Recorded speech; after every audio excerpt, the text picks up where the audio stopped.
susto no interior do Amazonas. Um monomotor se prepara para aterrissar numa pista de terra. De repente, um caminhão invade a pista. O piloto é obrigado para não provocar um acidente. Repare que um homem faz sinal para o motorista sair da frente. Pouco depois, o avião com 6 ocupantes consegue pousar em segurança.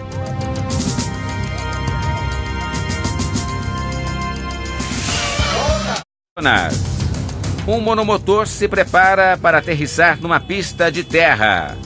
De repente, um caminhão invade a pista. O piloto é obrigado a remeter para não provocar um acidente.